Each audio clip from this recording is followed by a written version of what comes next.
Please welcome to the stage the recording secretary of the New York Young Republican Club, Nathan Berger.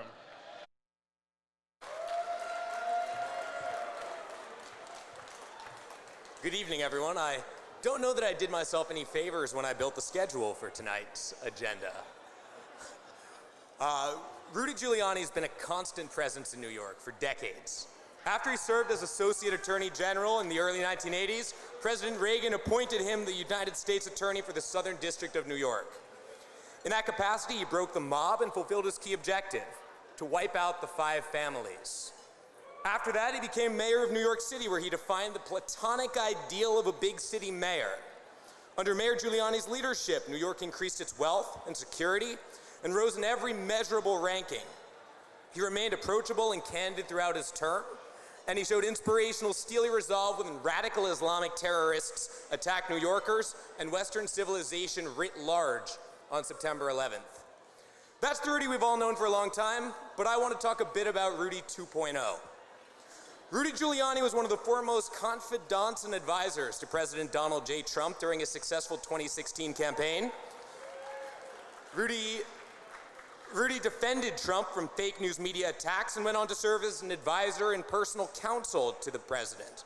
He consistently placed himself in the radical left's line of fire, and subversive deep state activists and their media lackeys colluded to disparage him.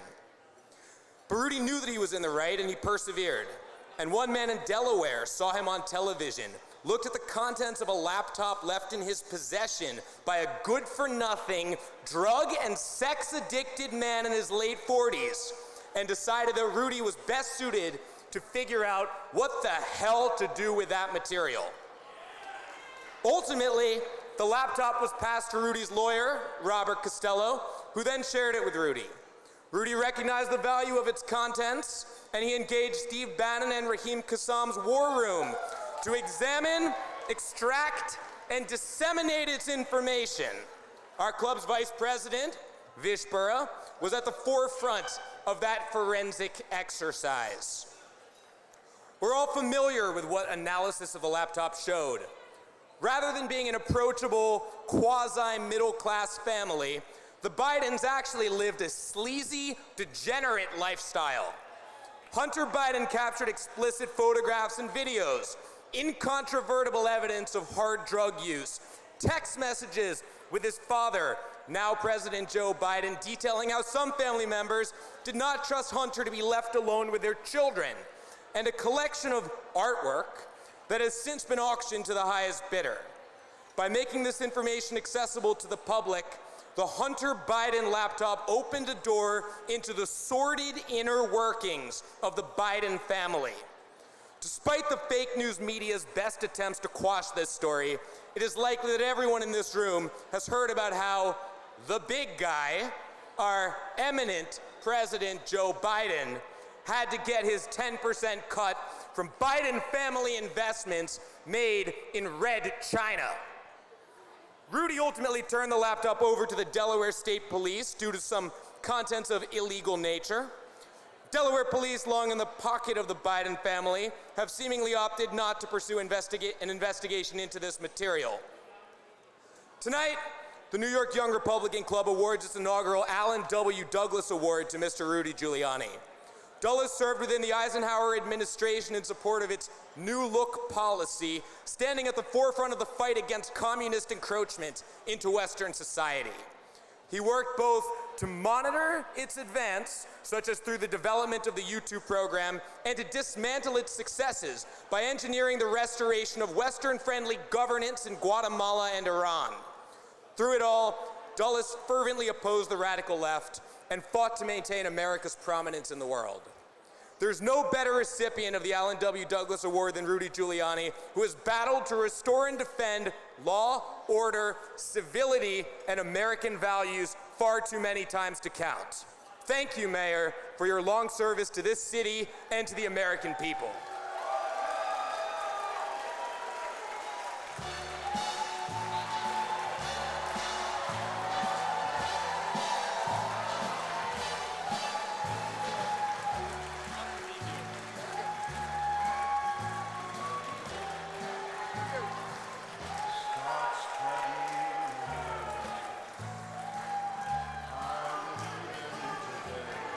Thank you very much.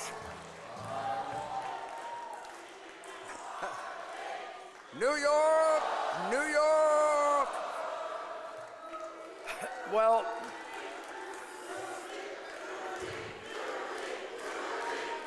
thank you. Thank you very, very much. So, I love you too.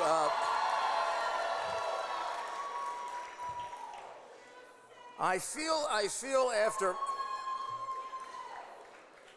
after all of the tremendous inspirational speeches about the really critical condition our country is in, that I should give you a short, serious speech. The award that I was given, which I didn't realize was the Alan Dulles Award, is actually very appropriate because Alan Dulles was one of the few people that recognized the communist infiltration in the Roosevelt and Truman administrations. We could trace what we're going through now to why there's a North Korea and a South Korea that never had to happen. Or we could trace it back to why there was a West Berlin and an East Berlin that, Colonel, you got to see. It never had to happen. A demented president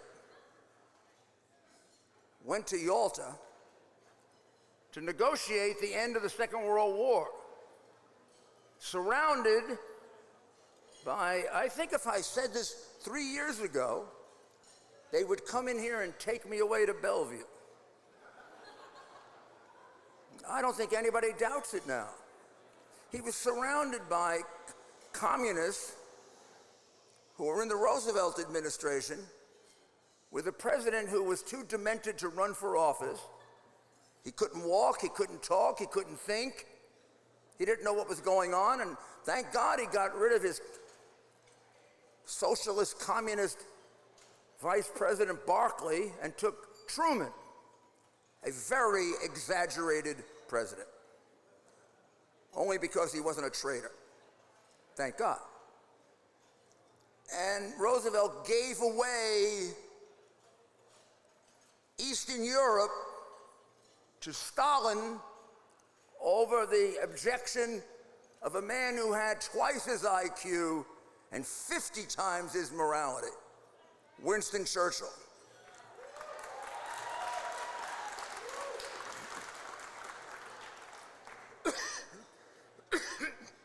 Winston Churchill understood that they had to use Stalin to win the war. But when the war was over, kick him out. Use common sense. Roosevelt was surrounded by people, believe it or not, who when Stalin and Hitler were partners, didn't want us to go to war against Germany. We turned back ships of Jewish people to go get slaughtered because our real loyalty was to Russia, to the Soviet Union, because they were allies of the Nazis. This is how sick it can become. And then, when Hitler made the fatal mistake of the Second World War and turned around and decided he was going to do what Napoleon couldn't do and conquer Russia, all of a sudden, in one day, Roosevelt's advisors became, let's go to war against Hitler. Let's go to war against Hitler. Let's go to war against Hitler. They didn't give a damn about the United States. And we ended the Second World War, and we created the Cold War.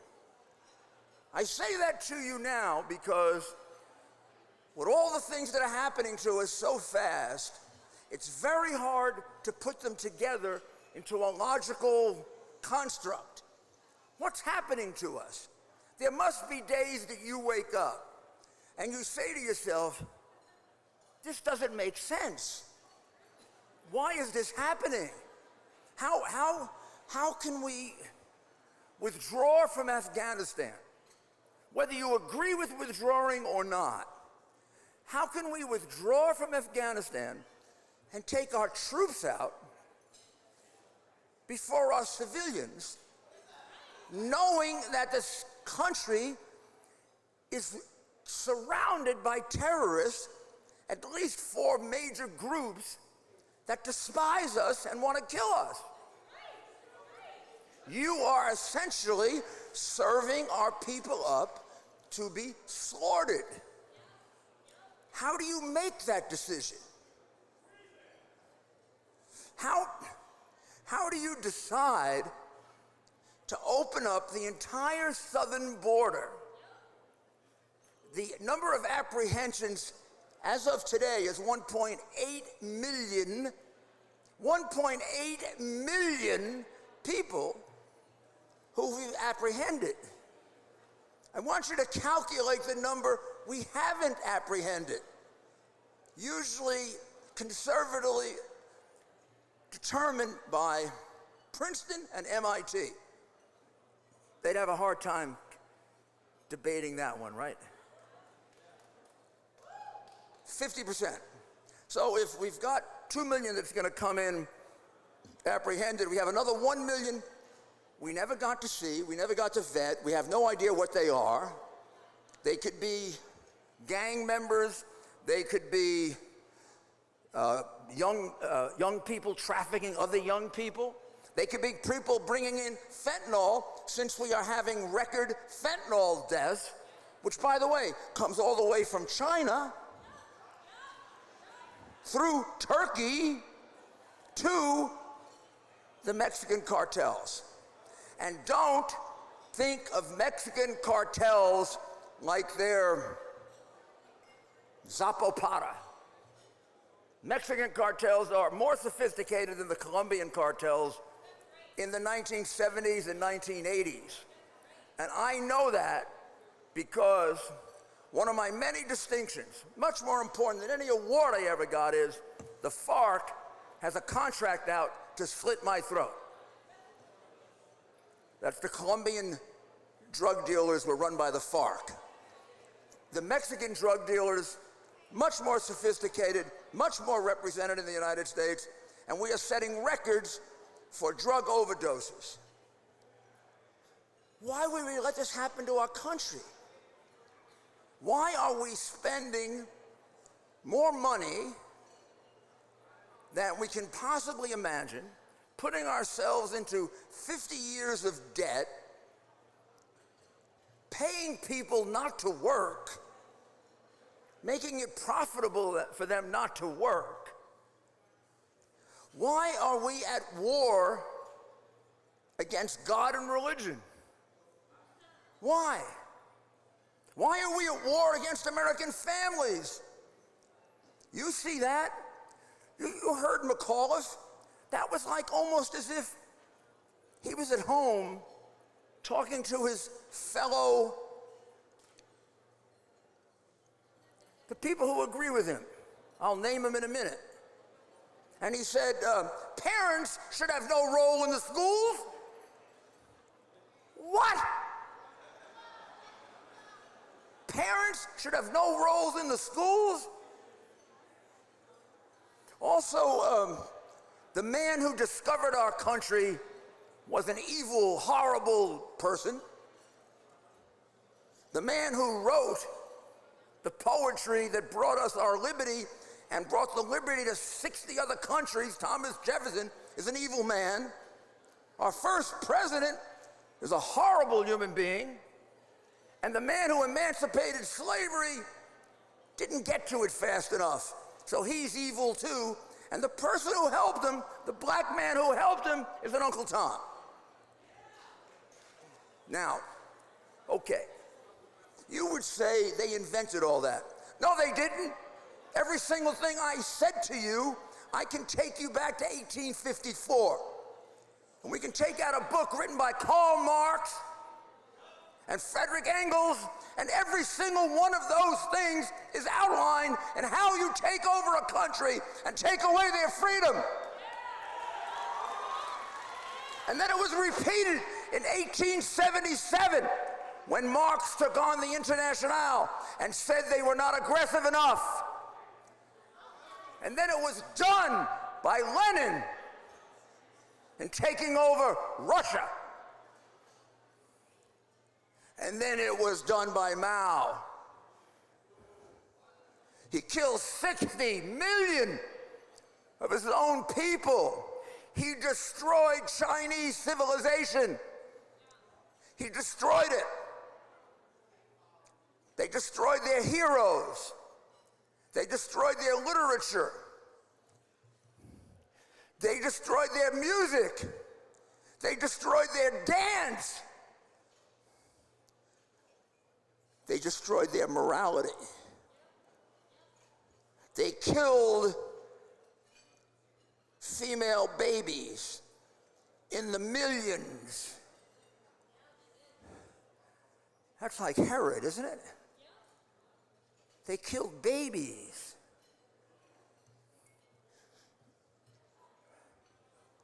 If I stood here 5 years ago and said what I'm about to say to you, they'd carry me away and they'd take me to my favorite hospital, Bellevue. Because that's where I sent all the mafia guys.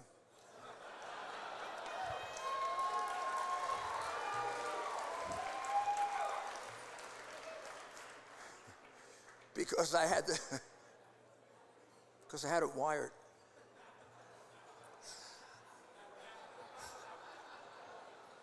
Could hear what they were saying. Nobody's going to dispute me now. The demented Biden and the people around him, we know who they are. We pretend we don't. You know, when he walks out and says, like I would say now, "Oh, I've been instructed to stop." The press doesn't have the balls to ask, "Who instructed you?" Even Ducey doesn't ask that. How can you miss that question? I can't imagine when I was mayor of New York City, if I said to the people who hated me, except for the Post, "I must conclude my press conference now because my people instructed me." Who instructed you? Now here's the problem. He doesn't remember. You think he remembers who instructed him from 5 minutes ago? But this is the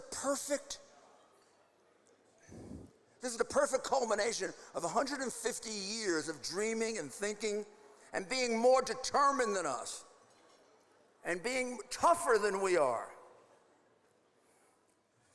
It isn't so much if we're tough enough to meet them on the battlefield or we're tough enough to meet them if they want to kill us and we'll kill them. Are we mentally tougher than them? Are we emotionally tougher than them? Can we withstand having our job taken away because we believe that the election was stolen? Now, the most you can do is believe it. Jenna and Ellis and I, and Dr. Maria Ryan, who work with us, we know it.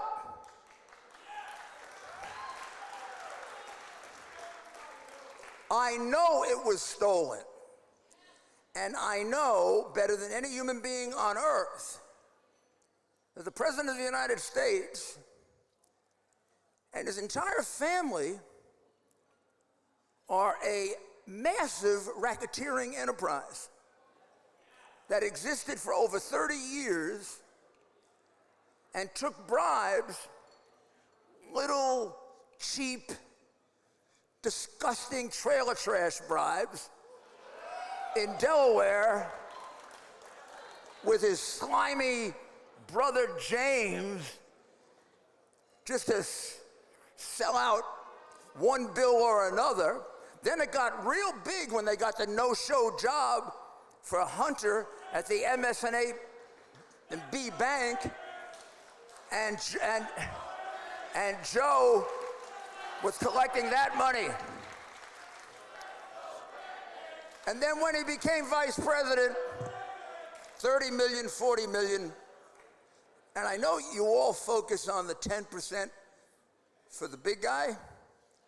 You know the one they avoid? Even the New York Post. Now, please, when the New York Post takes credit for this, I love them. They're terrific. But I gave it to them. Not only did I give it to them, I shoved it down their throats. It took a week. It took a week for them to publish it. I proved it 40 times over by getting people that he had called that were willing to rat him out. I've been doing this for a long time and a lot better than they do it. So I love that the New York Post did it, but you didn't do it. Oh yeah, I'll publish it. I shoved it down your throat and you got killed for it, and eventually you're going to be heroes for it. Because when you see that whole hard drive, the whole thing, and when you see all of Miranda's book, you're going to see the most crooked president in American history, at least that we can prove. And you're going to see the obvious thing.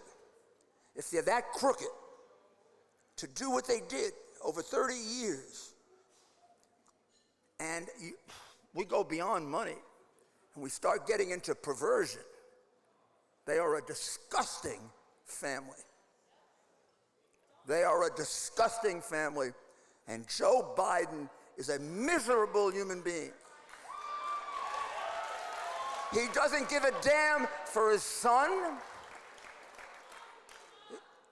If you had a son who was 18 or 19 years old and he had an addiction problem, would you have him working with the 4 or 5 most dangerous, most crooked people in the world for the next 30 years unless it helped you and you didn't give a damn about him? No. And how about when his son said, when the psychiatrist said, this is on a text in the hard drive and they won't print it. And the FBI didn't do a damn thing about it. On that hard drive, he says to his father that his niece's psychiatrist doesn't want him near her because he sexually abuses her. She has denied it to the psychiatrist. But if you look at the thousands of pictures, you can see a few of them where he's doing it. And then he tells his father, well, but I am a danger to the children.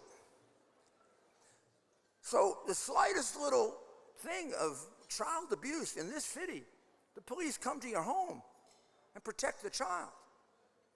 It's been 2.5 years since the FBI has that. No one's gone to their home. No one's attempted to protect the child. No one's gone to Joe and said, hey, Grandpa, what the hell did you do about your granddaughter?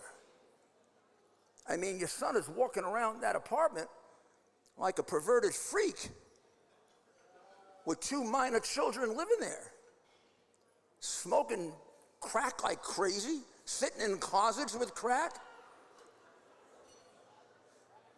What about child pornography? That doesn't count if you're a Biden or a Democrat? So, I can go on and on. This election, this is it. We don't win in 22 and 24. We're going to become what Alan showed us. Might not be exactly like that. We're pretty much there anyway. Where are your papers? You know, I used to remember that in Nazi movies. Where are your papers? You must have your papers. Herr de Blasio, Wilhelm de Blasio wants you to have your papers. I have excommunicated him as an Italian. He's gone as an Italian. If the Germans want to get rid of him, they can. But that's where we're going. And what you have to do is very serious. We should get ourselves all worked up and we should get very emotional. But this is serious business. You've got to find a way to participate in 2024 and get our people elected. I don't know what you do well, but figure out what it is and contribute it. Please. Don't look back after 2022 and say, we could have won the Senate, but we didn't. I think we need you for the House just in case, but we need you for the Senate too. This way we can stop them.